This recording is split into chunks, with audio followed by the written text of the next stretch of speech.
In 1980, two Texas billionaires pushed silver from $6 to $50, triggering emergency rules and a $1.1 billion bailout. Yet for the next 45 years, every attempt to breach that $50 line vanished under waves of sudden selling. Was this chaos or a pattern engineered by the banks? The answer lies in a hidden system where paper silver outnumbers the real metal 378 to 1, and in the warnings regulators sent to anyone challenging Wall Street's dominance. How did this suppression begin, and why did it work for nearly half a century? In the late 1970s, two Texas oil tycoons, Nelson and William Herbert Hunt, began buying silver on a scale never seen before. By 1979, their holdings surpassed 100 million ounces, nearly a third of the world's tradable supply. The price of silver exploded, climbing from $6 to almost $50 per ounce in less than a year. This sudden rise rattled Wall Street and sent shockwaves through the global financial system. On January 7, 1980, the commodity exchange, COMEX, introduced Silver Rule 7. The rule sharply restricted the ability to buy silver on margin, forcing anyone with large positions like the Hunts to sell into a falling market. The timing was no accident. Banks and brokers, facing their own exposure, pressed regulators to act. The new rule barred further leveraged buying and required those with over 10 million ounces to liquidate, draining demand from the market almost overnight. Just weeks later, on March 27, 1980, a day now known as Silver Thursday, the price collapsed by half, plunging to $10.80 in a single day. The Hunts, once among the richest men in America, faced financial ruin. In the aftermath, banks received $1.1 billion in bailout funds to cover the fallout. The message was unmistakable. Anyone who tried to challenge the established order would pay the price, while the financial system itself would be shielded at all costs. The $50 line, once breached, was now fiercely defended territory. The tools, emergency rules, forced liquidations, and coordinated bailouts were now part of the playbook. After the crash of 1980, silver trading never returned to business as usual. Instead, a new system took hold, one that relied less on physical metal and more on promises. The rise of paper silver contracts changed everything. Instead of settling trades with actual bars, most deals now settled in cash or were rolled forward, multiplying the number of claims on each real ounce in a vault. By the early 2000s, analysts estimated that for every 1 ounce of physical silver, as many as 378 paper ounces traded hands on the futures market. This imbalance created an ocean of synthetic supply, making it easy for large players to influence prices without ever touching the metal itself. Patterns began to emerge. Nearly every time silver approached critical resistance, especially the $50 mark, waves of selling would hit the market during New York morning hours. Prices would tumble, only to recover later in the day as trading shifted to Europe and Asia. Over nearly 2 decades, this intraday rhythm repeated so reliably that some traders began to time their bets around it. The sheer scale of paper trading meant that a handful of banks, armed with massive short positions, could unleash enough contracts to swamp real demand. The result was physical shortages and rising premiums for coins and bars, even as the quoted price stayed stubbornly low.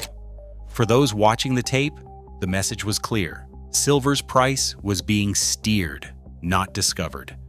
The machinery of suppression had moved from boardrooms and backrooms to the digital trading floor, hidden in the everyday churn of the paper markets. From 2008 to 2016, J.P. Morgan's precious metals desk orchestrated a pattern of illegal trading that would eventually land its leaders in court. Traders Michael Nowak and Greg Smith, both senior figures within the bank, placed thousands of fake buy and sell orders in the silver futures market. These orders were never meant to be filled. They existed only to trick other participants, creating the illusion of supply or demand, and nudging prices in directions favorable to the bank's positions. Internal chat logs later released by prosecutors captured the traders discussing their tactics in real time. The Department of Justice described the operation as a criminal conspiracy, one that spanned nearly a decade and involved dozens of coordinated trades each day. In September 2020, J.P. Morgan agreed to pay $920 million to settle charges of market manipulation and wire fraud, the largest penalty ever imposed for this kind of activity. The reckoning did not stop with fines. In 2023, Nowak and Smith were convicted and sentenced to prison, setting a rare precedent in financial crime. Despite these outcomes, data showed that banks like J.P. Morgan still controlled short positions amounting to 211 million ounces of silver, nearly a quarter of global annual production. The scale and persistence of these positions, even after criminal convictions, raised new questions about motive and intent. For critics, the courtroom evidence offered proof that price suppression was not just theory, but established fact. Silver's decades-long ceiling finally shattered in October 2025. For the first time since 1980, prices surged past $50 and raced to new highs above $80 by December 2025. Trading floors buzzed with panic as futures contracts spiked and physical supply vanished from major dealers. The market's old guard responded fast. In December, the CME raised margin requirements on silver contracts, making it more expensive for traders to hold positions overnight. Within hours, silver tumbled 11%, erasing billions in paper gains. But even as prices recoiled, rumors swirled of a seismic shift behind the scenes. Analysts pointed to position reports suggesting a major bank long rumored to be J.P. Morgan had allegedly flipped from a short position of 200 million ounces to an unprecedented long position of 750 million ounces. That kind of reversal would make it the largest physical silver holder in modern history.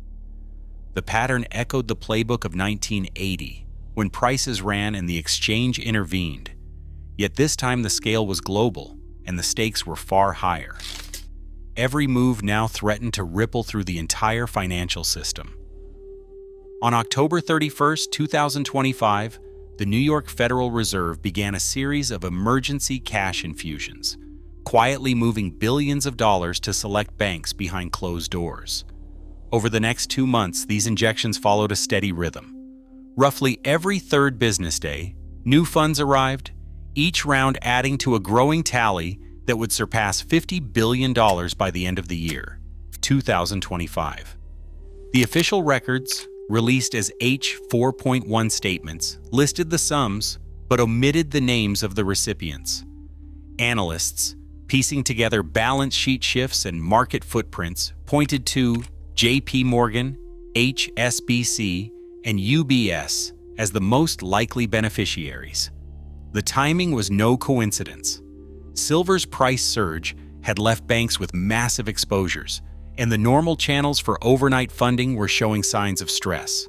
In December 2025, the Federal Reserve introduced a rule change, granting itself the power to provide unlimited emergency lending to banks in need. This move, unprecedented in scope, signaled that the usual safeguards were no longer enough. Freedom of Information Act requests for transaction-level details went unanswered, fueling speculation about the scale of the crisis. The pattern was clear. When pressure from physical silver shortages threatened the financial system, the response was immediate and overwhelming. The machinery of support, once reserved for systemic crises, now operated in the shadows of the commodity markets. By December 2025, a new obstacle emerged for anyone hoping to control the silver market. China, the world's largest refiner and exporter of silver, issued a notice restricting overseas shipments. The move sent shockwaves through global supply chains, already strained by years of underinvestment and soaring industrial demand. Premiums for physical silver spiked as inventories in London and New York hit record lows.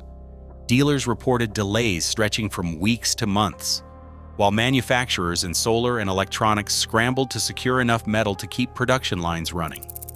On the trading screens, silver hovered near $90 per ounce in January 2026, a price level once considered unthinkable. Analysts who had long tracked the paper to physical disconnect now projected even higher targets, with some forecasting $100 to $135 before the year's end. For decades, the threat of coordinated selling or regulatory intervention could cap rallies, but this time the underlying shortage of actual metal left few options. The market had reached a point where contracts and promises could no longer substitute for the real thing.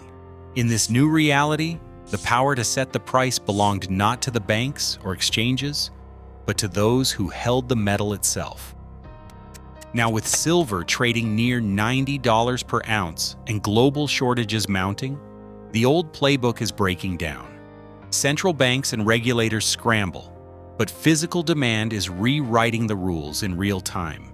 When real assets outpace paper promises, the stakes shift for markets, for money, and for trust itself.